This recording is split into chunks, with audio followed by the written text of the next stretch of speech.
الحمد لله وكفى والصلاة والسلام على عباده الذين اصطفى خصوصا على أفضلهم وخاتم النبيين محمد الأمين وعلى آله وصحبه أجمعين. أما بعد فأعوذ بالله من الشيطان الرجيم. بسم الله الرحمن الرحيم. رب اشرح لي صدري ويسر لي أمري واحلل عقدة من لساني يفقهوا قولي. اللهم ربنا آنس وحشتنا في قبورنا وارحمنا بالقرآن العظيم. اللهم اجعله لنا إماما ونورا وهدى ورحمة. اللهم ذكرنا منه ما نسينا وعلمنا منه ما جهلنا وارزقنا تلاوته آناء الليل وآناء النهار واجعله لنا حجة يا رب العالمين آمین. کل دو نشستوں میں تعارف قرآن کے ضمن میں جن عنوانات پر گفتگو ہو چکی ہے ان میں سے ایک تشنا رہا قرآن حکیم کی ترتیب اور تقسیم. اس کی تدوین کے بارے میں گفتگو ہماری مکمل ہو چکی تھی کہ قرآن حکیم کی تدوین 3 مراحل میں مکمل ہوئی. اولاً خود حضور صلی اللہ علیہ وسلم نے اللہ تعالی ہی کے حکم سے قرآن مجید کو مرتب کر دیا اور اس مرتب شکل میں امت کو منتقل کیا. ترتیب معین ہو چکی تھی لیکن وہ کتابی شکل میں ما بین الدفتین جمع نہیں ہوا. اس کے بعد دوسرا مرحلہ آیا حضرت ابوبکر صدیق رضی اللہ تعالی عنہ کے عہد خلافت کے دوران، جب بہت سے حفاظ شہید ہو گئے جنگ یمامہ میں تو تشویش پیدا ہوئی کہ قرآن حکیم کو کتابی شکل کے اندر مرتب بھی کر لیا جائے، جمع کر لیا جائے. چنانچہ یہ کام حضرت ابوبکر صدیق کے عہد خلافت میں پورا ہو گیا اور اس کے لیے مصحف کا نام حضرت عبداللہ ابن مسعود کی تجویز پر حضرت ابوبکر صدیق رضی اللہ تعالی عنہ نے طے کیا. لیکن اس کے چونکہ ابھی پڑھنے کے انداز میں لوگوں کو کافی آزادی دی گئی تھی کہ اپنے اپنے لہجے کے مطابق لوگ پڑھ سکتے ہیں، تو اس سے محسوس ہوا کہ اب اس کے لکھنے کے انداز میں بھی فرق آ رہا ہے. تو اس لیے ضرورت محسوس ہوئی کہ اس کا ایک اسکرپٹ، ایک رسم الخط جو متفق علیہ ہو، اجماعی ہو، وہ طے کر دیا جائے. چنانچہ یہ تیسرا مرحلہ حضرت عثمان رضی اللہ تعالی عنہ کے عہد خلافت میں طے پایا. اسی لیے اس کو اب مصحف عثمانی کہتے ہیں، اس لیے کہ وہ رسم الخط اب ہمیشہ ہمیش کے لیے طے ہے. اس کے آفیشیل نسخے تیار کیے گئے اور بڑے بڑے شہروں میں جو بھی اس وقت اس مسلمان ممالک تھے ایک ایک نسخہ بھیج دیا گیا اور باقی نسخے جو ہیں وہ تلف کر دیے گئے. تو اس طریقے سے گویا کہ ربع صدی کے اندر اندر یہ تینوں مرحلے جو ہیں مکمل ہو گئے ہیں. اور جیسا کہ میں نے عرض کیا، سب تسلیم کرتے ہیں کہ جو قرآن آج ہمارے پاس ہے وہ وہی ہے بعینہ ہی جو محمد الرسول اللہ نے اپنی امت کو دیا تھا. البتہ جہاں تک قرآن کی ترتیب اور تقسیم کا تعلق ہے، بعض باتیں تو میں بیان کر چکا ہوں، ان کا صرف اجمالی اعادہ کروں گا.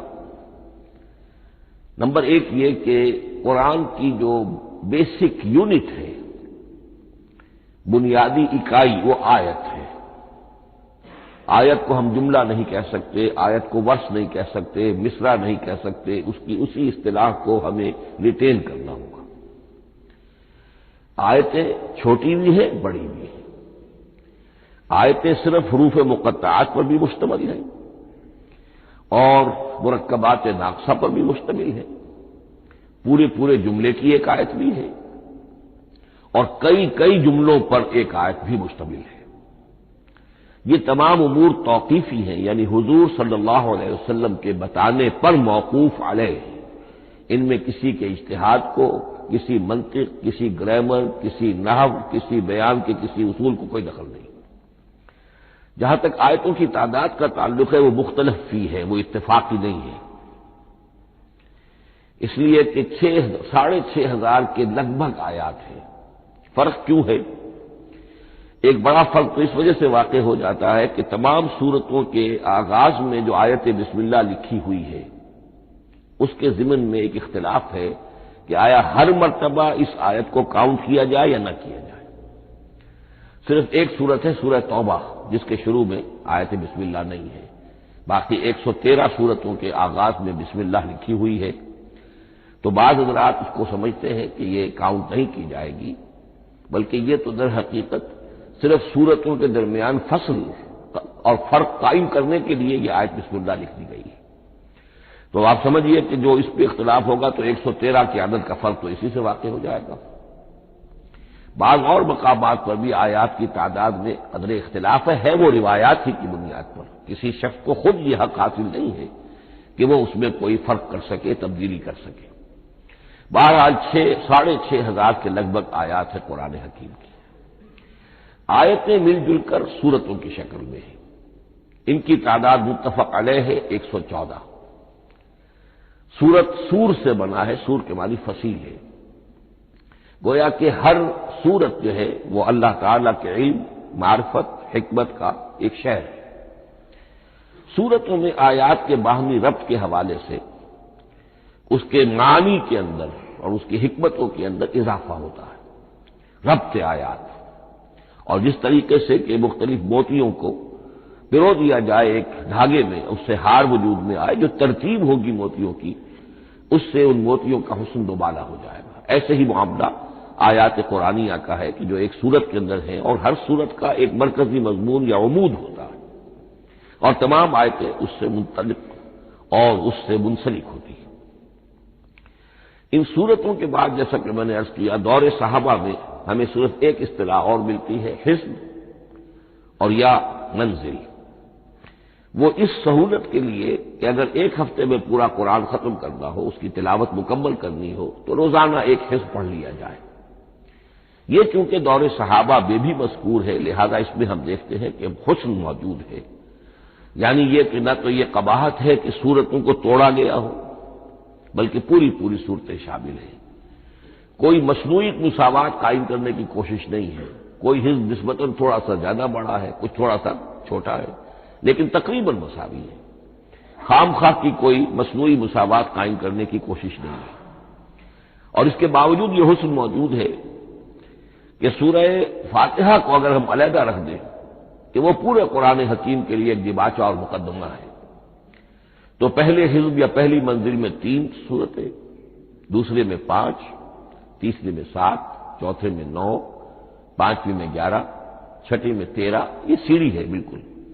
اور جو آخری حزب مفصل کہلاتا ہے، اس میں چونکہ آخری پارے میں آپ کو معلوم ہے چھوٹی چھوٹی صورتیں ہیں تو تعداد 65 ہے، وہ بھی جو آخری تعداد ہے 13 اس کا ملٹیپل ہے۔ بہرحال یہ حزب یہ بھی دور صحابہ میں اس کا تذکرہ ہمیں ملتا ہے۔ البتہ جو مزید تقسیم کی چیزیں ہمارے ہاں معروف ہیں وہ بات کی چیزیں، رکوعوں میں طویل صورتوں کو تقسیم کیا گیا تاکہ ایک رکعت میں اگر طویل صورت میں سے کوئی آیات پڑھنی ہے تو اس طرح پڑھی جائیں کہ مضمون ٹوٹے نہ۔ یہ حجاج ابن یوسف کے زمانے میں یہ کام ہوا ہے اور بڑے غور و فکر سے ہوا، اور واقعتاً محسوس ہوتا ہے کہ معنوی جو ربط اور تعلق ہے اس کو ملحوظ رکھا گیا ہے۔ لیکن جو دوسری تقسیم ہمارے ہاں معروف ہو گئی ہے وہ پاروں کی ہے۔ اول تو یہ معلوم نہیں کہ یہ تقسیم کب ہوئی، مجہول الزمان ہے یہ۔ نمبر 2 یہ کہ اس میں یہ زیادتی بھی نظر آتی ہے کہ سورتوں کی فصیلیں توڑ دی گئی ہیں، گویا کہ ایک مصنوعی مساوات قائم کرنے کے لیے کہ 30 دن میں اگر قرآن مجید ختم کرنا ہو، ہر مہینے میں ایک ختم قرآن کوئی شخص کرنا چاہے تو روزانہ ایک پارہ پڑھ کر، لیکن یہ کہ اس میں وہ حسن موجود نہیں ہے بلکہ یہ قباحت موجود ہے کہ سورتوں کاٹ دی گئی۔ اس کے بعد اب جو بات مجھے عرض کرنی تھی وہ یہ ہے کہ زیادہ عرصہ نہیں گزرا کہ قرآن حکیم کی ترتیب اور تقسیم کے ضمن میں ایک اور حقیقت سامنے آئی ہے، اور یہ حقیقت یہ ہے کہ قرآن حکیم کی سورتوں کے گروپس ہیں۔ اب یہ چونکہ ایک بالکل ماضی قریب کا معاملہ ہے، اس سے پہلے یہ ذکر موجود نہیں تھا۔ اول تو یہ بات بھی مان لیجئے کہ قرآن مجید میں ترتیب اور نظم، اس کے بارے میں ہمارے اسلاف نے نہ کوئی زیادہ محنت کی اور نہ انہوں نے سمجھا کہ اس میں کوئی خاص ربط ہونا ضروری ہے۔ لیکن یہ کہ عہد حاضر میں مولانا حمید الدین فراہی رحمۃ اللہ علیہ ہندوستان میں ایک ایسے عالم پیدا ہوئے کہ جنہوں نے نظم قرآن کو اپنا خاص موضوع بنایا کہ یہ جو آیات باہم جوڑی گئی ہیں تو آخر کوئی حکمت ہے، سورتوں میں جو ربط قائم کیا گیا ہے یقیناً حکمت پر مبنی ہے، ورنہ سب سے سیدھی ترتیب تو جیسا کہ میں نے کل عرض کیا تھا یہ ہوتی ترتیب نزولی سے قرآن کو مرتب کر دیا جاتا۔ لیکن یہ کہ سورتیں آپ کو معلوم ہے طویل سورتوں میں ایسا بھی ہے کہ وہ ایک وقت میں نازل نہیں ہوئی بلکہ متعدد اوقات میں، اور سورہ بقرہ جو ہے وہ تقریباً 2 سال میں اس کی جو تنزیل ہے وہ مکمل ہوئی۔ تو پھر کچھ آیتوں کو جوڑنا، کس کو کہاں رکھنا ہے، کس کو کہاں رکھنا ہے، تو یہ حضور صلی اللہ علیہ وسلم نے خود کیا ہے، اللہ تعالیٰ کے حکم سے کیا ہے، تو یہ چیزیں حکمت سے خالی تو نہیں ہو سکتی۔ تو انہوں نے اس کو خاص اپنا موضوع بنایا اور ان کے سامنے بعض حقائق آئے ہیں، وہ حقائق ہیں جو اب میں آپ کے سامنے بیان کر رہا ہوں۔ اس میں ایک اشکال ہو سکتا ہے، اسے میں چاہتا ہوں کہ پہلے رفع کر دوں کہ یہ چیز اگر ہمارے اسلاف کے نظر میں نہیں آئی اور ان کی توجہ ادھر نہیں ہوئی تو یہ تو گویا کہ ایک بڑی مشکوک سی بات ہوگی۔ قرآن مجید کے علم کے ضمن میں گویا کہ متقدمین کے فہم پر ہمیں کچھ تان کرنا ہوگا، لیکن یہ بات درست نہیں ہے۔ قرآن مجید ایک ایسی کتاب ہے جس کے بارے میں خود حضور نے جو فرمایا لا تنقضی عجائبہ، اس قرآن کے عجائب کبھی ختم نہیں ہوں، ولا یخلق عن کثرت الرد، بار بار کے پڑھنے سے اس پر کوئی پرانا پن، کوئی بوسیدگی طاری نہیں ہوگی، ولا یشبع منہ العلماء، اور کبھی اہل علم اس سے سیری محسوس نہیں کریں گے۔ تو قرآن مجید لا تنقضی عجائبہ، جیسے جیسے دنیا آگے بڑھ رہی ہے، تمدن آگے بڑھ رہا ہے، علم انسانی جو ہے مادی فزیکل سائنسز کا علم آگے بڑھ رہا ہے، قرآنی حقائق اور مبرہن ہو رہے ہیں، اور واضح ہو رہے ہیں، اور نکھر رہے ہیں۔ بہت سی باتیں ہمارے اسلاف کے علم میں نہیں آ سکتی تھی، اس لیے کہ ابھی انسانی معلومات کا دائرہ بہت ہی محدود تھا۔ ذوالقرنین کون تھے؟ اب چونکہ تاریخ مفسرین کے علم میں نہیں تھی تو سکندر اعظم کو سمجھا گیا کہ ذوالقرنین ہے، حالانکہ سکندر کی شخصیت اور ذوالقرنین کی وہ شخصیت جو قرآن میں بیان ہوئی ہے دونوں میں کوئی مناسبت ہے ہی نہیں۔ اسی طریقے کا معاملہ یہ کہ نظم قرآن کا ایک پہلو کہ جو ابھی پوری طریقے سے آشکارا نہیں ہوا تھا، یہ دور وہ ہے کہ جس میں اللہ کی فضل و کرم سے وہ بات بھی اب کھل کر سامنے آئی ہے، اور اس سے در حقیقت توثیق ہو رہی ہے حضور کے اس فرمان کی کہ لا تنقضی عجائبہ، اس کے عجائب کبھی ختم نہیں ہوں گے۔ انسان محنت کرے گا، کوشش کرے گا، یہ ہیروں کی ایک ایسی کان ہے جس میں سے اور ہیرے نکلتے چلے جائیں گے۔ اس کے ضمن میں ایک بات تو میں نے آپ سے کل عرض کر دی تھی اور آج پھر بھی کہی ہے، سورتوں میں بھی ایک ربط ہے، آیات جو سورتوں کے اندر جوڑی گئی ہیں، پھر سورتیں اکثر اور بیشتر جوڑوں کی شکل میں ہیں۔ اس کے کچھ مثالیں بھی کل میں نے آپ کو دی تھی۔ قرآن مجید کی ایک آیت مبارکہ ہے وَمِن كُلِّ شَيْءٍ خَلَقْنَا زَوْجَيْنِ لَعَلَّكُمْ تَعْقِلُونَ یا لَعَلَّكُمْ تَذَكَّرُونَ، مجھے پوری طرح یاد نہیں ہے۔ ہم نے ہر شے کو جوڑوں کی شکل میں پیدا کیا، اگرچہ اس کو چونکہ قرآن مخلوق نہیں ہے ہم اس پر اس کا اطلاق نہیں کریں گے، لیکن من كُلِّ شَيْءٍ خَلَقْنَا زَوْجَيْنِ، اس میں اس قدر کیٹیگوریکل سٹیٹمنٹ ہے کہ معلوم ہوتا ہے کہ یہ اصول اتنا اللہ تعالیٰ کے ہاں اتنا پسندیدہ ہے کہ قرآن مجید کی صورتوں میں بھی یہ صورتوں کے بھی جوڑوں کی شکل میں ہونا یہ بہت ہی اظہر من الشمس ہے۔ بعض جگہوں پر تو اظہر من الشمس ہے، بعض جگہوں پر ذرا تدبر کر کے بات معلوم ہوتی ہے۔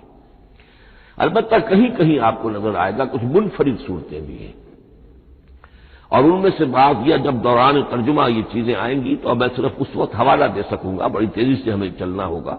اس وقت میں چاہتا ہوں کہ ذہن میں یہ حقائق بیٹھ جائیں۔ بعض جگہوں پر آپ دیکھیں گے 3 صورتوں کے گروپ ہیں، ان میں سے 2 کے مابین تو نسبت زوجیت کامل ہے، بلکہ یہ سمجھ لیجئے نسبت زوجیت کہتے کس کو ہے؟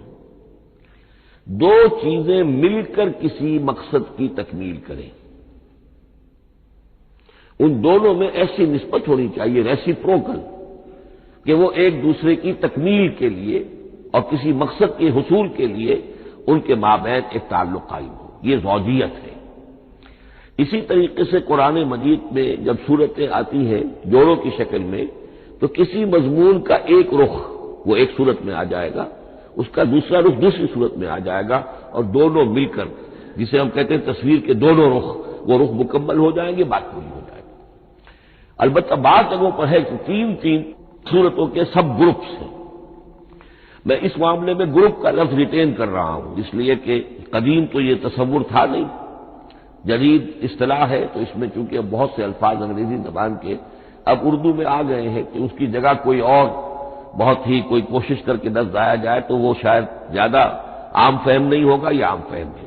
تو گروپس اور سب گروپس، چھوٹے گروپ، بڑے گروپ، تو یہ چھوٹے گروپ جو ہے تین صورتوں کے، ان میں سے دو کے مابین تو نسبت زوجیت بتمام و کمال ہوگی، اور تیسرے کی حیثیت ضمیمے کی ہوگی۔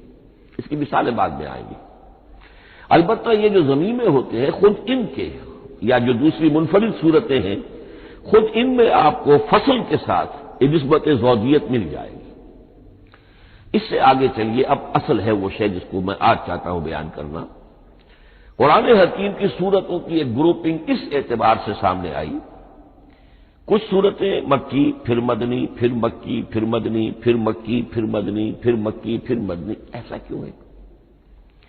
بڑی قابل غور بات ہے، اس میں کوئی حکمت ہے؟ اور عجیب بات یہ سامنے آئی، اس اعتبار سے بھی قرآن کے 7 گروپ بنتے ہیں، ہر گروپ میں ایک یا ایک سے زائد مکی صورت، اور پھر ایک یا ایک سے زائد مدنی صورتیں، ایک گروپ پورا ہو گیا۔ دوسرے گروپ میں پھر ایک یا ایک سے زائد مکی صورت، پھر ایک یا ایک سے زائد مدنی صورتیں، وہ پھر گروپ مکمل ہو گیا۔ یہ گروپ بھی قرآن حکیم میں 7 ہے۔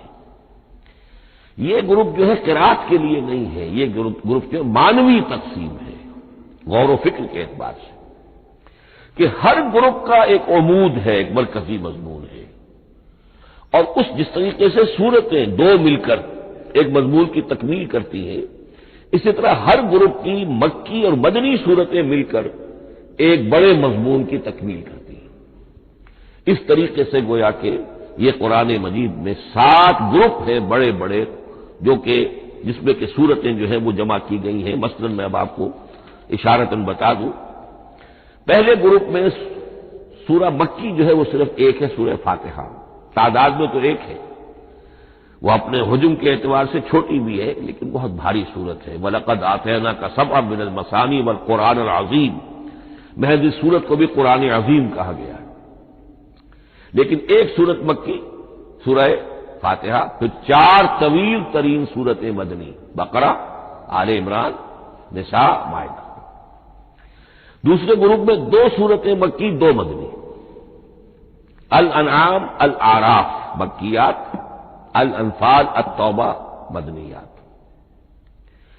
تیسرا گروپ چلتا ہے، 14 صورتیں مسلسل چلی جا رہی ہیں مکی، سورہ یونس سے، سورہ یونس، سورہ ہود، سورہ یوسف، سورہ رعد، سورہ ابراہیم، چلتے جائیے، سورہ حجر، سورہ نحل، سورہ بنی اسرائیل، سورہ کہف، سورہ مریم، سورہ طٰہٰ، سورہ انبیاء، سورہ حج اور سورہ مومنون، 14 صورتیں۔ اب آئی ایک مدنی صورت، سورہ نور۔ یہ تیسرا گروپ مکمل ہو گیا۔ چوتھے گروپ میں بھی یہی بات آپ کو نظر آئے گی۔ الفرقان سے سورہ سجدہ تک 8 صورتیں مکی ہیں، اور پھر ایک صورت آتی ہے سورۃ الاحزاب، وہ مدنی ہے۔ اب یہ جو ایک ایک صورتیں آئی ہیں، سورہ نور اور سورہ احزاب، ہر شخص کو اندازہ ہو جائے گا یہ آپس میں جوڑے کی شکل رکھتی ہیں، ان کے مضامین بہت ایک دوسرے سے مشابہ ہیں، بہت مشابہ ہیں، لیکن یہ کہ وہ اس طریقے کا جوڑا نہیں ہے کہ اسی گروپ میں ان کا جوڑا موجود ہو، اس کا جوڑا جو ہے وہ دوسرے گروپ میں ہے۔ پھر آئیے 5واں گروپ ہے، سورہ سبا سے احقاف تک، یہ 13 صورتیں مکی ہیں، اور پھر سورہ محمد صلی اللہ علیہ وسلم سے سورۃ الحجرات تک 3 صورتیں مدنی ہیں، یہ کل 16 صورتیں ہیں۔ چھٹے گروپ میں سورہ قاف سے سورہ واقعہ تک 7 صورتیں، یہ مکی ہے، اور سورہ حدید سے سورہ طلاق تک 10 صورتیں مدنی ہیں، یہ 17 صورتیں ہیں۔ آخری جو ہے وہ سورۃ الملک سے سورۃ الاخلاص تک 46 صورتیں اور سورہ معوذتین جو ہے یہ 2 ہے کہ جو مدنی ہے۔ بعض کا اس میں اختلاف ہے، وہ میں بعد میں عرض کروں گا، لیکن جو میری رائے ہے وہ میں آپ کے سامنے رکھ رہا ہوں۔ اس طریقے سے یہ 7 گروپ جو ہے قرآن مجید میں سورتوں کے وجود میں آئے۔ ہر گروپ کا ایک مرکزی مضمون ہے۔ مثلا پہلے گروپ کا مرکزی مضمون شریعت ہے۔ سورہ فاتحہ میں اہدنا الصراط المستقیم، اے اللہ ہمیں سیدھا راہ دکھا، سیدھے راستے کی ہدایت بخش۔ اب وہ سیدھا راستہ کیا ہے؟ شریعت خداوندی، شریعت الہی، اور شریعت مکمل ہو جاتی ہے ان 4 صورتوں میں۔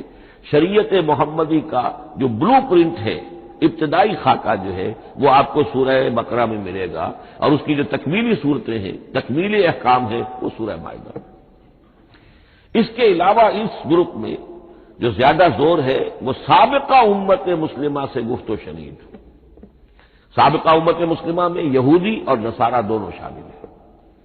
اب ان پر جرح بھی ہے، ان پر تنقید بھی ہے، ان کو ملامت بھی ہے، ان کو ان کی قرارداد جرم ان کے خلاف جو ہے وہ بھی دی گئی ہے، اور پھر یہ کہ ان کو معزول کر کے اور نئی امت کو اس مقام پر نصب کرنے کا اعلان ہے، اور ان کو بڑی زوردار دعوت ہے کہ اب محمد پر ایمان لاؤ اور قرآن پر ایمان لاؤ صلی اللہ علیہ وسلم۔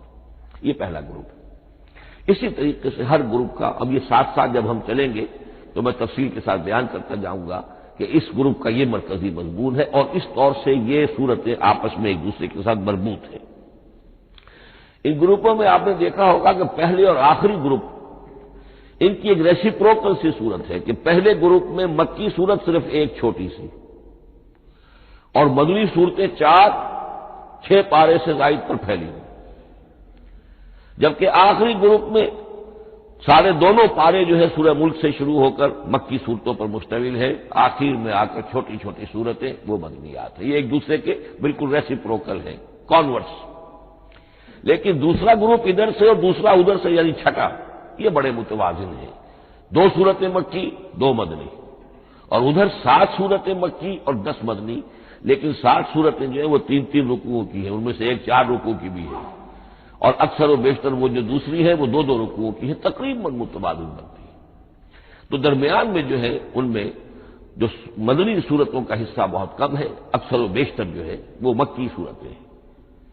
ان مکی صورتوں کے اندر بھی جو 6 گروپ تقریباً بنتے ہیں، اس لیے کہ پہلی ایک گروپ کے اندر تو مکی صورت صرف سورہ فاتحہ ہے، تو ان میں سے پہلے 2 گروپوں میں رسالت کا مضمون مرکزی مضمون ہے، درمیانی 2 گروپوں میں توحید کا مضمون مرکزی مضمون ہے، آخری 2 گروپوں میں انذار آخرت کا مضمون مرکزی مضمون ہے۔ آخری صورتیں آپ کو معلوم ہے سورہ قاف سے شروع ہو کر، تو پھر یہ انذار آخرت جو ہے ان سب کا مرکزی مضمون ہے۔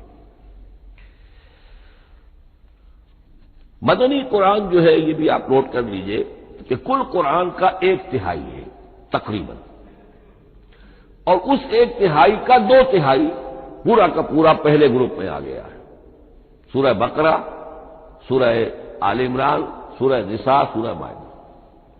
باقی تو پھر جا کے سورہ احزاب، سورہ نساء، پھر 3 چھوٹی صورتیں، پھر آخر میں 2 بہت چھوٹی چھوٹی صورتیں، سورہ انفال اور سورہ توبہ۔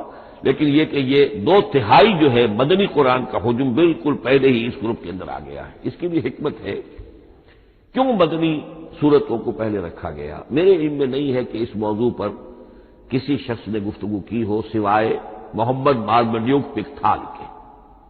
میرے علم کی حد تک ہو سکتا ہے کہ کسی اور مفسر نے، کسی محقق نے کوئی بات کہی ہو، اس سے بھی زیادہ وزنی کہی ہو، لیکن میرے علم کی حد تک مارمڈیوک پکتھال نے جو ترجمہ کیا ہے انگریزی میں، اس کے دیباچے میں اس موضوع پر گفتگو کی ہے، بہت ہی عمدہ بات کہی ہے۔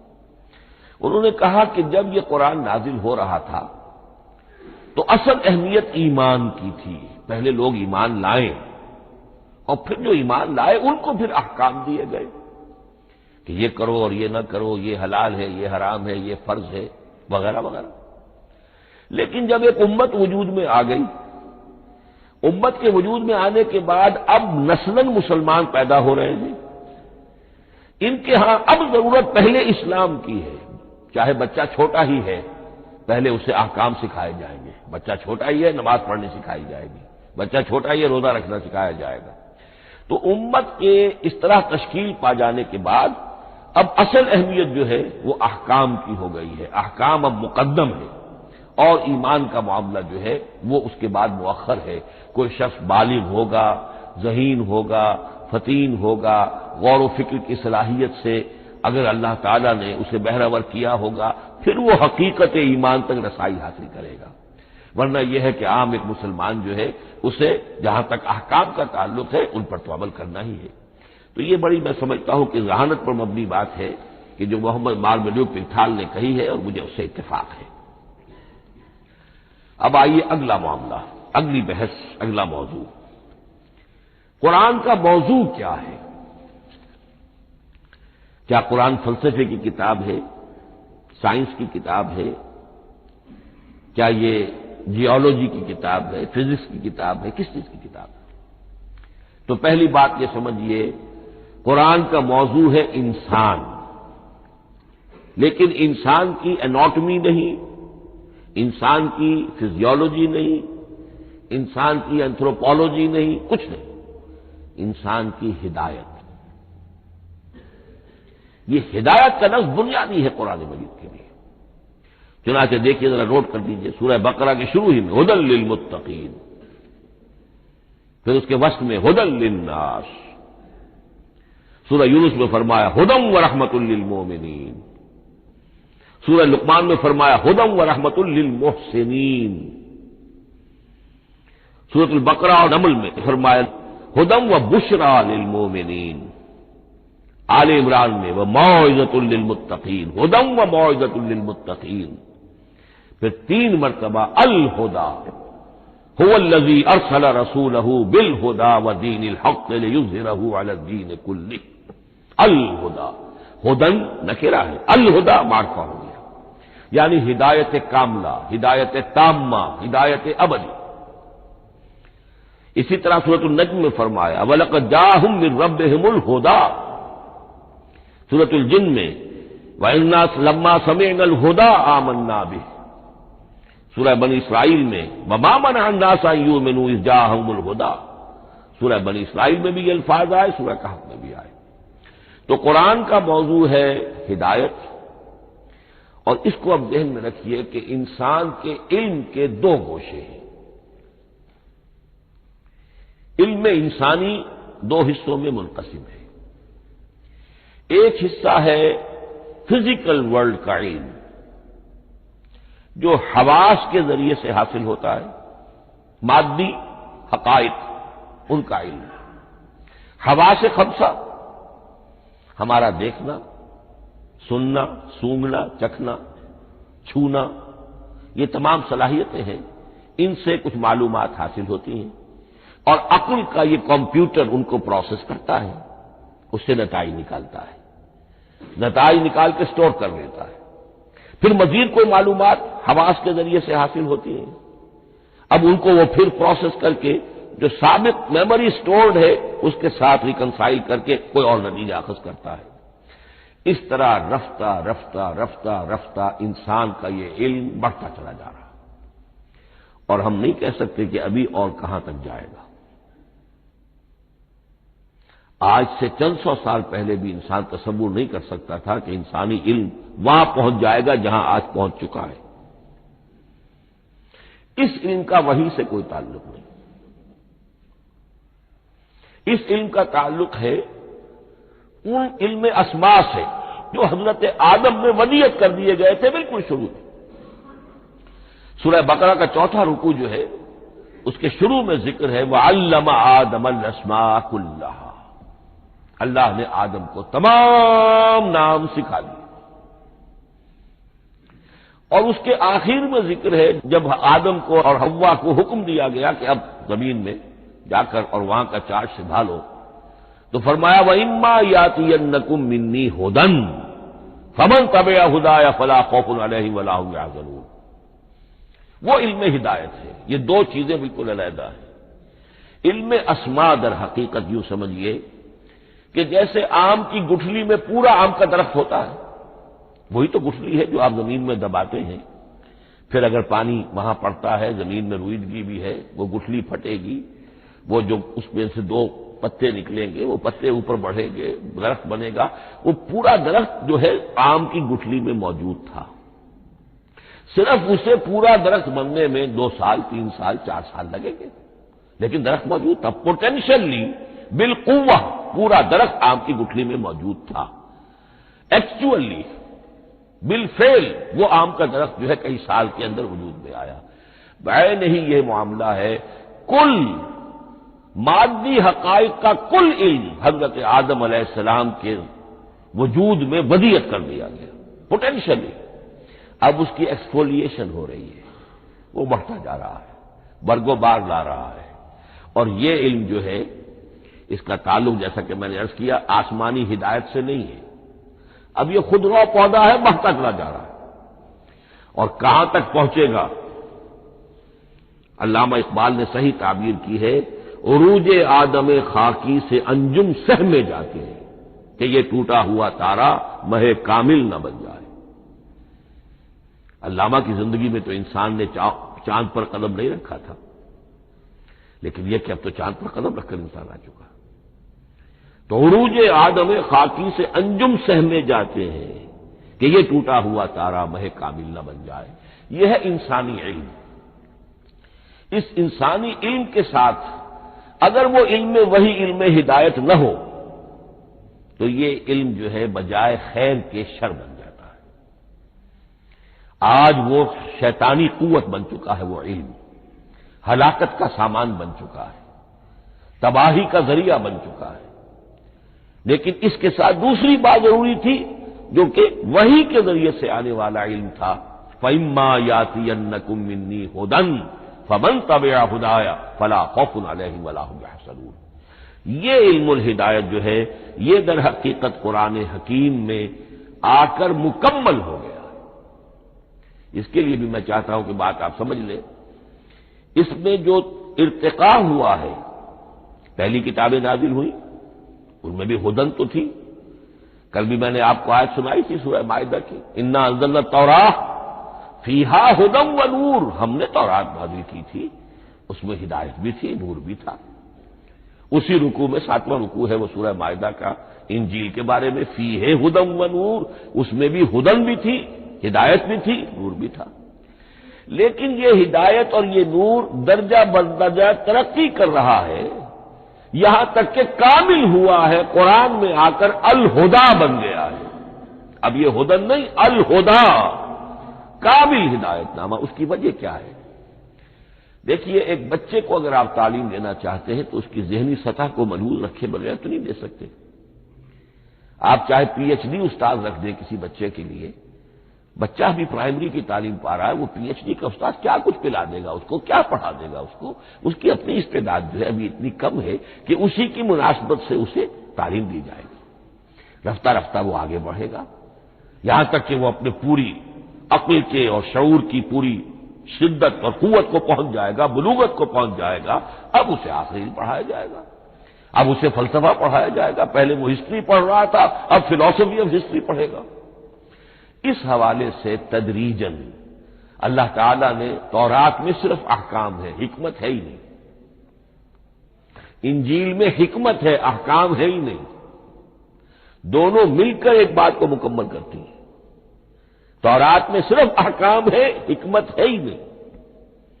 جیسے کہ میں نے عرض کیا تھا، بچے کو آپ بتا دیتے ہیں بھئی روزہ ٹوٹ جاتا ہے اس طریقے سے، روزے کا مطلب یہ ہے اب دن بھر کھانا کچھ نہیں ہے، چاہے بچہ ابھی 6 سال کا ہے، 7 سال کا ہے، 8 سال کا ہے، آپ بتا رہے ہیں احکام تو دے دیے جائیں، یہ کرو یہ نہ کرو، یہ ڈوز ہے یہ ڈونٹس ہے، تو احکام عشرہ، دی 10 کمانڈمنٹس، احکام دیے گئے، حکمت نہیں۔ ابھی حکمت کا تحمل ان کے لیے ممکن نہیں تھا، ابھی وہ عہد طفولیت ہے نوع انسانی کا۔ یوں سمجھیے کہ آج سے 3500 سال قبل کا انسان، 1400 قبل مسیح میں تورات دی گئی ہے حضرت موسیٰ علیہ السلام کو۔ اب یہ 2000 مسیح آنے والا ہے تو 3400 سال پہلے کی بات ہے، تو انسانی ذہن ابھی جس سطح پر تھا، یہاں تک کہ 2000 سال پہلے حضرت مسیح علیہ السلام کے بھی الفاظ انجیل میں موجود ہیں، اب بھی موجود ہیں۔ اپنے حوارین سے آپ نے فرمایا تھا ابھی مجھے تم سے اور بھی بہت سی باتیں کہنی تھی مگر ابھی تم ان کا تحمل نہیں کر سکو گے، جب وہ فارقلیت آئے گا تو تمہیں سب کچھ بتائے گا۔ یہ پیشن گوئی تھی محمد الرسول اللہ صلی اللہ علیہ وسلم۔ ابھی تم تحمل نہیں کر سکتے، ابھی 600 برس اور چاہیے تمہاری ذہنی بلوغت کے لیے۔ تو الہدیٰ مکمل ہوا ہے قرآن حکیم میں آ کر۔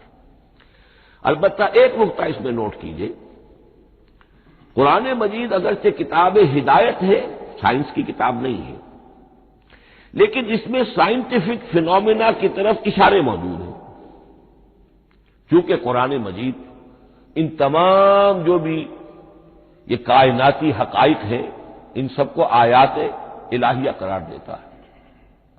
ان فی خلق السماوات والارض واختلاف اللیل والنہار والفلک التی تجری فی البحر بما ينفع الناس وما انزل اللہ من السماء من ماء فاحیا به الارض بعد موتها وبث فیها من كل دابۃ وتصریف الرياح والسحاب المسخر بین السماء والارض لآیات لقوم یعقلون۔ یہ سب نشانیاں ہیں اللہ کی قدرت، اللہ کی عظمت، اللہ کے علم کامل، اللہ کی حکمت بالغہ، سب نشانیاں۔ تو یہ جو فزیکل فینومینا ہے ان کی طرف قرآن ریفر کرتا ہے۔ بعض حقائق وہ ہے کہ جن کا تعلق ایسٹرونومی سے ہے، کل فی فلک یسبحون، یہ تمام اجرام سماویہ جو ہیں یہ اپنے اپنے مدار میں تیر رہے ہیں، معلوم ہوا ہر شے حرکت میں ہے۔ انسان پر تو ایک دور ایسا گزرا ہے وہ یہ سمجھتا تھا زمین ساکن ہے اور سورج حرکت کر رہا ہے، پھر ایک دور آیا کہا نہیں سورج ساکن ہے، زمین حرکت کرتی ہے، اس کے لیے چکر لگاتی ہے، اور آج ہمیں معلوم ہوا ہر شے حرکت میں ہے، ہر شے۔ سورج کا بھی اپنا ایک مدار ہے، اس میں وہ حرکت کر رہا ہے اپنے پورے کنبے کو لے کر، یہ پورا سولر سسٹم اس کا کنبہ ہے، اس پورے کنبے کو لے کر وہ بھی ایک مدار میں حرکت کر رہا ہے۔ تو معلوم ہوا کل فی فلک یسبحون۔ اب یہ کل کا لفظ جس طرح منقع ہو کر، جس طرح مبرہن ہو کر، جس شان کے ساتھ آج وہ عویدہ ہوا ہے، واضح ہوا ہے، آج سے پہلے انسان کو معلوم نہیں تھا۔ تو یہ جو فزیکل فینومینا ہے جن کی طرف قرآن مجید ریفر کرتا ہے، یہ اگرچہ قرآن کا اصل موضوع نہیں ہے، لیکن ایک بات جان لیجئے کہ قرآن مجید میں ان فزیکل فینومینا کے بارے میں جو بات کہی گئی ہے وہ غلط نہیں ہو سکتی، اور یہ وہ حقیقت ہے کہ جو اس دور میں آ کر اتنی واضح ہوئی ہے۔ آپ نے نام سنا ہوگا ڈاکٹر مورس بکائی کا، یہ فرانسیسی سرجن تھے، انہوں نے مطالعہ کیا، کمپیریٹو اسٹڈی کی قرآن بائبل دونوں کی، بائبل سے مراد اولڈ ٹیسٹمنٹ نیو ٹیسٹمنٹ دونوں، اور وہ اس نتیجے پر پہنچا کہ پورے قرآن میں کوئی ایک لفظ ایسا نہیں ہے جسے ہماری ساری سائنسی انکشافات میں سے کسی نے غلط ثابت کیا، جبکہ تورات میں بے شمار چیزیں ایسی ہیں کہ سائنس انہیں غلط ثابت کر چکی ہے۔ The science, the Quran and the Bible.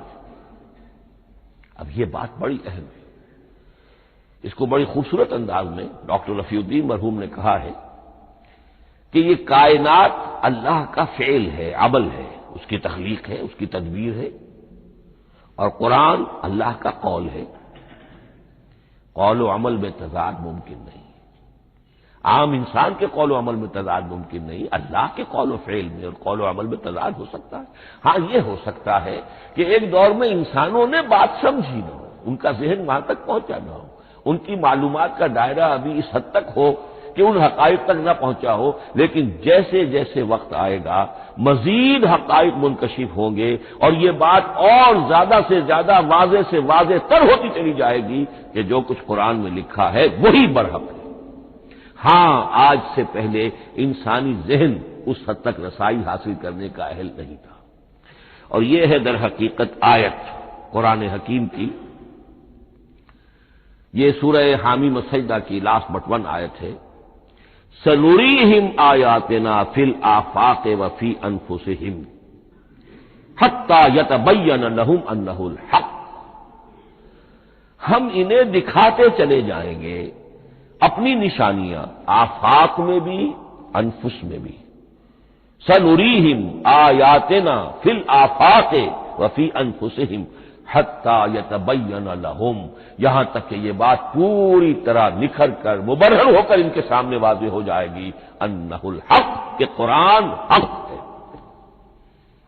اور اسی کی حقیقت جو ہے، جیسا کہ میں نے عرض کیا، ایک تو مورس بکائی کو ذہن میں رکھیے، اور ایک اور شخص کینیڈا میں ایک بہت بڑا ڈاکٹر ہے کہ جو ایمبریولوجسٹ ہے، اور اس کی جو ٹیکسٹ بکس ہے جو ایمبریولوجی پر، علم جنین، یعنی رحم مادر میں جو بچے کی پرورش ہوتی ہے، کیسی ہوتی ہے، کن کن سٹیجز سے گزر کر ہوتی ہے، یہ علم جنین یا ایمبریولوجی، تو سٹینڈرڈ ٹیکسٹ بک ہے دنیا میں اس کی، ڈاکٹر کیتھل مور کی۔ اور وہ حیران رہ گیا کہ میں نے جب قرآن کا مطالعہ کیا کہ آج سے 1400 برس قبل، جبکہ نہ مائکروسکوپ تھی، نہ ڈسیکشن ہوتا تھا ابھی ہیومن باڈی کا، یہ حقائق جو قرآن بیان کر رہا ہے، وَلَقَدْ خَلَقْنَا الْإِنسَانَ مِنْ صُلَالَةٍ مِّن مَّاءٍ مَّهِينٍ ثُمَّ جَعَلْنَاهُ نُطْفَةً فِي قَرَارٍ مَّكِينٍ ثُمَّ خَلَقْنَا النُّطْفَةَ عَلَقَةً فَخَلَقْنَا الْعَلَقَةَ مُضْغَةً فَخَلَقْنَا الْمُضْغَةَ عِظَامًا فَكَسَوْنَا الْعِظَامَ لَحْمًا، یہ کہاں سے معلوم ہوئی؟ اور واقعہ یہ ہے کہ اس سے زیادہ صحیح تعبیر ممکن نہیں۔ تو یہ حقائق ذہن میں رکھیے کہ اگرچہ قرآن مجید سائنس کی کتاب نہیں ہے، لیکن جن سائنسی حقائق یا جن سائنسی فینومینا کی طرف قرآن نے ریفر کیا ہے وہ یقیناً حق ہے، چاہے تاحال ہم ان کی حقانیت کو نہ سمجھ پائیں۔ مثلا آج بھی مجھے نہیں معلوم کہ قرآن جو 7 آسمان کہتا ہے تو 7 آسمان سے کیا مراد، مجھے نہیں معلوم، لیکن مجھے یقین ہے کہ ایک وقت آئے گا پھر انسان سمجھے گا کہ ٹھیک ٹھیک یہ الفاظ جو ہیں 7 آسمان، یہ منطبق ہوتے ہیں اس حقیقت پر جو آج ہمارے علم میں آئی ہے، پہلے نہیں آئی تھی۔ البتہ ایک اور نقطہ جو بہت اہم ہے عملی اعتبار سے، میں نے اسی لیے یہ ساری تمہید کی ہے کہ قرآن سائنس کی کتاب نہیں ہے، نہ سائنس کی ہے نہ ٹیکنالوجی کی ہے۔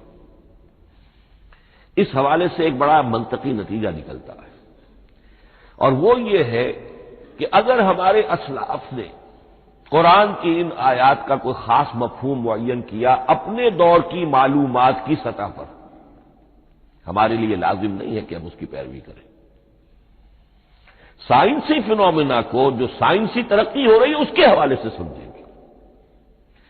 یہاں تک کہ اب آخری بات عرض کر رہا ہوں، خود حضور کا فرمان بھی اس میں قطعی نہیں ہوگا۔ یہ بات بہت ثقیل اور گراں گزرے گی بہت سے لوگوں پر۔ سائنس اور ٹیکنالوجی میں اگر حضور کی کوئی حدیث بھی سامنے آ جائے تو اس کو بھی ہم کوئی دلیل قطعی نہیں سمجھیں گے۔ اس کی وجہ کیا ہے؟ ایک واقعہ بہت اہم ہوا حضور کی زندگی میں۔ حضور جب ہجرت فرما کر تشریف لائے مدینہ منورہ، تو آپ کو معلوم ہے کہ حضور کی پیدائش مکے کی، ساری زندگی آپ نے وہاں گزاری۔ وہ وادی غیر ذی زرع ہے، وہاں کوئی پیداوار، کوئی زراعت، کوئی کاشت ہوتی نہیں تھی، آپ کو کوئی تجربہ سرے سے نہیں تھا۔ ہاں تجارت کا تجربہ تھا، بھرپور تجارت کی تھی۔ یہاں آئے تو آپ نے دیکھا کھجوروں کے سلسلے میں انصار مدینہ تعبیر نخل، وہ اس کا ایک اصطلاح ہے۔ کھجور ایک ایسا پودا ہے جس کا ایک فیمیل فلاور ہوتا ہے اور ایک میل علیحدہ۔ اب میل فلاور اور فیمیل فلاور ان دونوں کو قریب لے آئیں تو اس سے اس بات کا زیادہ امکان ہو جاتا ہے فرٹیلائزیشن ہو اور پھل بنے اور زیادہ آپ کو پھل حاصل ہو، فصل زیادہ ہو۔ اگر وہ فاصلے پر رہیں گے تو ہو سکتا ہے کہ اس کا امکان کم ہو، تو وہ ان کو قریب جوڑ دیتے تھے۔ حضور نے دیکھا تو آپ نے فرمایا کہ آپ لوگ ایسا نہ کریں تو کیا ہے، یعنی نیچر جو ہے، nature can take care of it self, آخر فطرت ہے، فطرت نے یہ ساری چیزیں بنائی ہیں، آپ ایسا نہ کریں تو کیا ہے، صرف یہ کہا آپ نے روکا نہیں۔ لیکن ظاہر بات ہے صحابہ کرام کے لیے رضوان اللہ تعالی علیہ مجمعین حضور کا اتنا کہنا بھی گویا کہ حکم کے درجے میں تھا، انہوں نے اس سال وہ کام نہیں کیا، فصل کم ہو گئی۔ اب وہ ڈرتے ڈرتے جھجکتے جھجکتے حضور کی خدمت میں آئے۔ حضور آپ نے فرمایا تھا ہم نے وہ نہیں کیا، تعبیر نخل اس سال نہیں کی ہم نے، فصل کم ہوئی ہے۔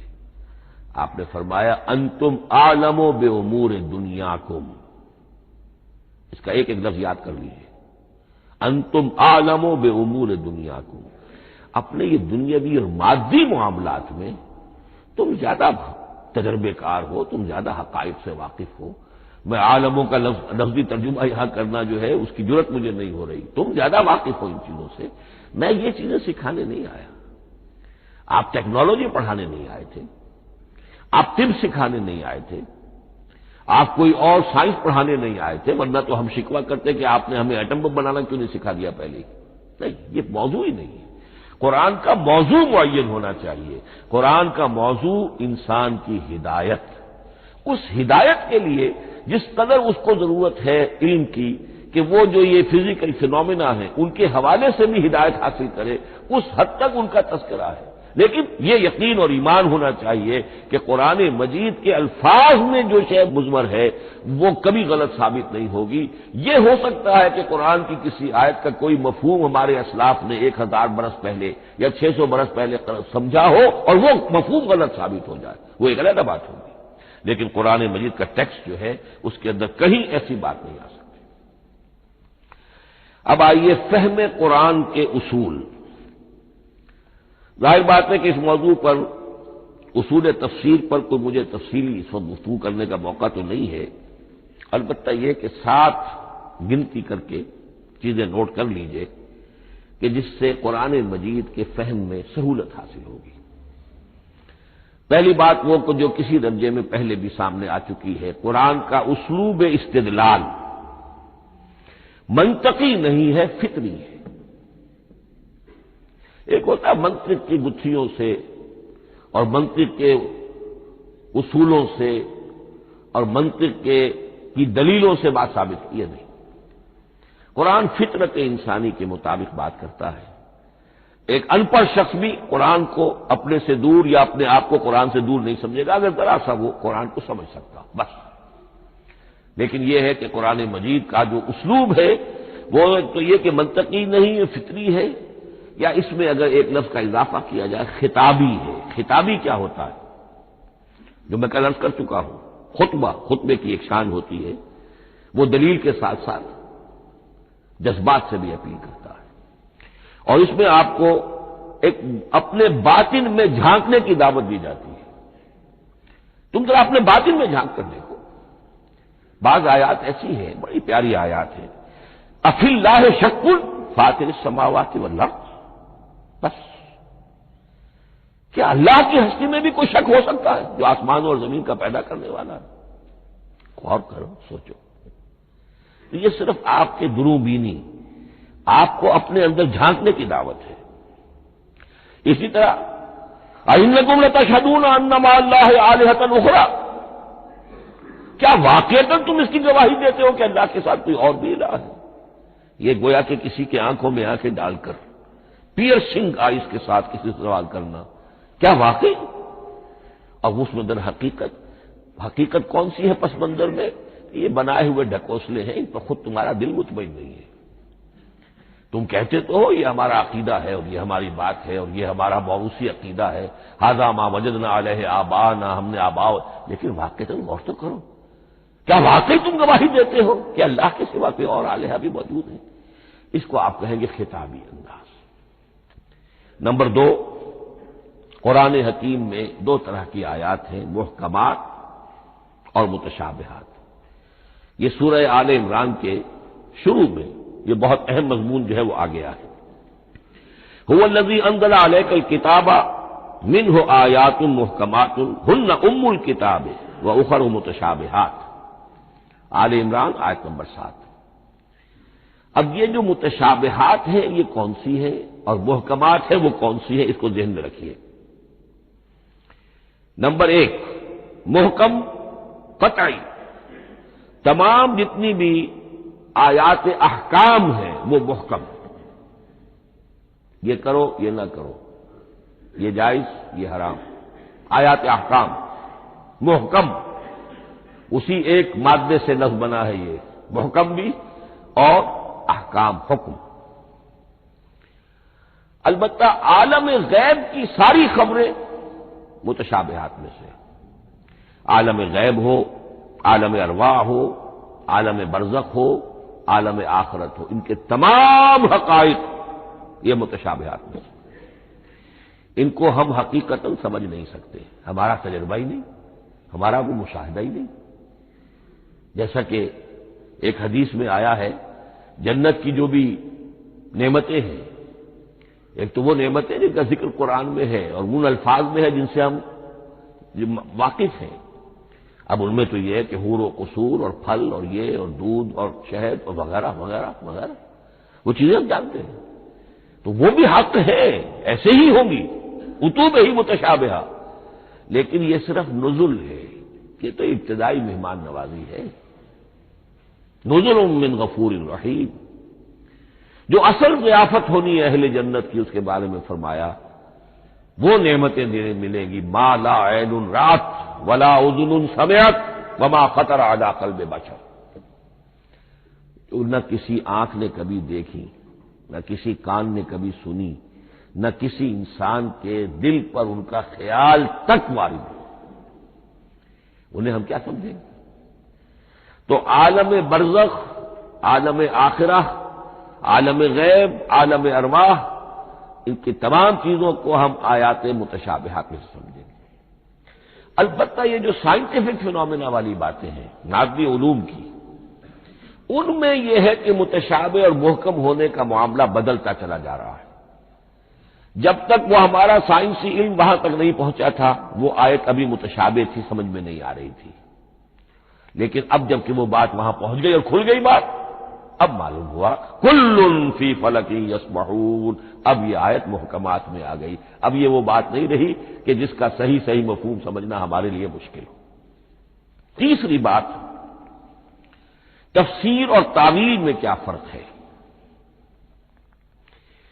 تفسیر کا عام طور پر لفظ استعمال ہوتا ہے لفظی طور پر، الفاظ کی بحث، نحوی بحث، قواعد گرامر جو ہے ان کے حوالے سے جو بحث کی جائے گی وہ تفسیر ہے، اور اس کی اصل حقیقت اور مدلول کو سمجھنے کی جو کوشش کی جائے گی وہ تعویل ہے۔ تو یہ دو الفاظ جو ہے یہ مختلف ہوں گے، تفسیر اور تعویل۔ نمبر 4، تعویل عام اور تعویل خاص، یہ بہت اہم موضوع ہے۔ دیکھیے قرآن مجید نازل ہوا ایک خاص ٹائم اینڈ سپیس پس منظر میں، آج سے 1400 برس قبل 610 عیسوی سے لے کر 632 عیسوی تک نازل ہوا، حجاز میں نازل ہوا۔ اس کی ایک اولین مخاطب قوم تھی، وہ ان پڑھ قوم تھی، امی قوم تھی، پڑھے لکھے شاذ الشاذ المعدوم کے درجے میں تھے، وہاں فلسفے کا سوال نہیں، کوئی منطق کی بات نہیں، کچھ بھی نہیں، اور اولین مخاطب وہی ہیں، اور جو بھی حالات ہیں اس وقت کے ان کے حوالے سے بات کی جا رہی ہے۔ اب قرآن مجید کی ہر آیت پر اولاً غور ہوگا اس اعتبار سے جب یہ نازل ہوئی ہے تو اس کا اس وقت کیا مفہوم سمجھا گیا، اس خاص کانٹیکسٹ میں، ٹائم اینڈ سپیس کانٹیکسٹ میں کیا مفہوم سمجھا گیا، یہ ہے تعویل خاص۔ لیکن اب دوسری طرف دیکھیے یہی کتاب ہدایت ہے ابد الآباد تک کے لیے، اسی کتاب کو 20ویں صدی عیسوی کے انسان کے لیے بھی ہدایت نامہ بننا ہے۔ اگر دنیا طویل ہے اور 500 برس تک ہے تو 25ویں صدی عیسوی کے انسان کے لیے بھی ہدایت نامہ یہی کتاب بننی ہے۔ یہ عرب کے امیین کے لیے ہدایت نامہ تھی تو ایران کے فلسفیوں کے لیے بھی تو ہدایت نامہ تھی۔ لہذا ان الفاظ کے اندر یہ قرآن کے اعجاز کا وہ پہلو ہے جو بہت نمایاں ہے کہ ان الفاظ کے اندر کہ جو ایک خاص کانٹیکسٹ میں نازل ہوئے اور اس وقت ان کا ایک معین مفہوم سمجھا گیا، انہی میں وہ عموم بھی موجود ہے کہ اسی سے ہمیشہ کے لیے ہدایت اخذ کی جا سکتی ہے۔ اس کو ہم کہیں گے تعویل عام، اس کانٹیکسٹ سے ذرا نکال کر اب اس آیت کے الفاظ، اس کا در و بست، اس کا ما سبق، اس کے بعد ما بعد، سیاق و سباق، اس کے حوالے سے بیٹھ کر بات کی جائے۔ تعویل خاص میں شان نزول پیش نظر رہے گا، تعویل عام میں اس آیت کے الفاظ، ان کا در و بست اور آیت کا سیاق و سباق یہ زیادہ زیر بحث رہے گا۔ تو معلوم ہوا کہ یہ دونوں چیزیں اپنی اپنی جگہ اہم ہیں، نہ تو انسان صرف تعویل خاص تک اپنے آپ کو محدود کر لے، اگر وہ کرے گا تو گویا کہ وہ صرف اس دور کا قرآن پڑھ رہا ہے، آج کا قرآن وہ نہیں پڑھ رہا۔ قرآن کے اندر تو واقعتاً یہ شان ہے کہ میں جس کے لیے الفاظ یہ استعمال کیا کرتا ہوں کہ ہر دور کے افق پر ایک خورشید تازہ کے مانند طلوع ہوگی یہ کتاب۔ معلوم ہوگا آج کا قرآن ہے، یہ ہمیں آج ملا ہے قرآن، اور گویا کہ آج جو ہمیں مسائل درپیش ہے ان کا حل ہے جو یہ قرآن پیش کر رہا ہے۔ یہ اس کا اعجاز ہے، یہ اس کا کمال ہے۔ اس اعتبار سے نوٹ کیجئے تعویل خاص اور تعویل عام، یہ الفاظ کیونکہ بار بار دورہ ترجمہ آئیں گے تو اس لیے میں نے ان اصطلاحات سے چاہا کہ آپ واقف ہو جائیں۔ ایک اور اس میں بات سمجھنے کی ہے تذکر اور تدبر۔ قرآن سے بنیادی ہدایت حاصل کر لینا، اس کے لیے قرآن انتہائی آسان ہے۔ وَلَقَدْ يَسَّرْنَا الْقُرْآنَ لِلذِّكْرِ فَهَلْ مِن مُدَّكِرٍ۔ ذرا سی انسان کو عربی آتی ہو کہ براہ راست قرآن کا مفہوم آپ کے ذہن اور قلب پر نازل ہوتا چلا جائے، بس قرآن کا اصل جو پیغام ہے، جو اس کی اصل ہدایت ہے، اس کی تمثیل یوں سمجھیے کہ سمندر میں اگر کوئی آئل ٹینکر جو ہے ٹوٹ جائے تو میلوں جو آئل ہوتا ہے وہ سطح سمندر کے اوپر پھیل جاتا ہے، سطح پر رہے گا، نیچے تو جائے گا نہیں۔ تو یوں سمجھیے کہ قرآن مجید کا جو لب لباب وہ اس کی سطح پر موجود ہے، لیکن اس کے یہ مطلب نہیں ہے کہ صرف سطح ہی سطح ہے، اس کی گہرائی فیتم لس، اس کی گہرائی وہ ہے کہ جس کی کوئی حد نہیں۔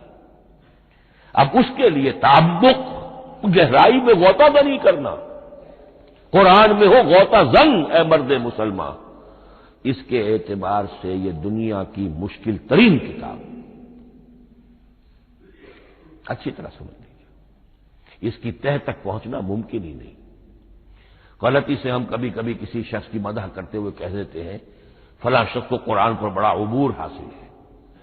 ایک عالم دین نے یہ الفاظ میرے بارے میں کہہ دیے تھے، میں نے فوراً ٹوک دیا، میں نے کہا آپ کیا، یہ قرآن کی آپ نے گویا کہ قرآن مجید کی شان میں گستاخی کی ہے، قرآن کی توہین کی ہے۔ عبور کہتے ہیں ایک کنارے سے دوسرے کنارے کو چلے جانا، دریا عبور کر دیا، قرآن کے کنارے ہے ہی نہیں، یہ ناپیدا کنار سمندر ہے، اس سمندر کا کوئی کنارہ نہیں، نہ اس کی گہرائی اور نہ اس کے کنارے۔ لہذا پوری زندگی کوئی امام راضی ہو، کوئی زمخشری ہو، کوئی ہو، پوری زندگی کھپا کر بھی وہ یہ نہیں کہہ سکے گا کہ میں نے قرآن مجید کو بتمام و کمال سمجھ لیا ہے۔ معاذ اللہ معاذ اللہ معاذ اللہ، ناممکن۔ وراء الورا ثم وراء الورا، یہ ہے تذکر اور تدبر۔ اس کے لیے تو پوری زندگی انسان کھپائے، پورا وقت اس کے لیے لگائے، پوری صلاحیت کھپا دے، تب بھی وہ بہت سی جگہوں پر پھر بھی کہے گا واللہ عالم۔ امام راضی کو بھی نہ معلوم کتنے مقامات پر جا کر یہ کہنا پڑا ہے کہ اللہ بہتر جانتا ہے۔ اعلم ان ھذا المقام مقام غامض عمیق محیب، یہ مقام تو بہت محیب ہے، پرہیبت ہے، بہت گہرا ہے، بہت غامض ہے۔ امام راضی کہہ رہے ہیں، 30 جلدوں میں تفسیر لکھنے والا شخص۔ بارک اللہ لی ولکم فی القرآن العظیم ونفعنی وإیاکم بالآیات والذکر الحکیم۔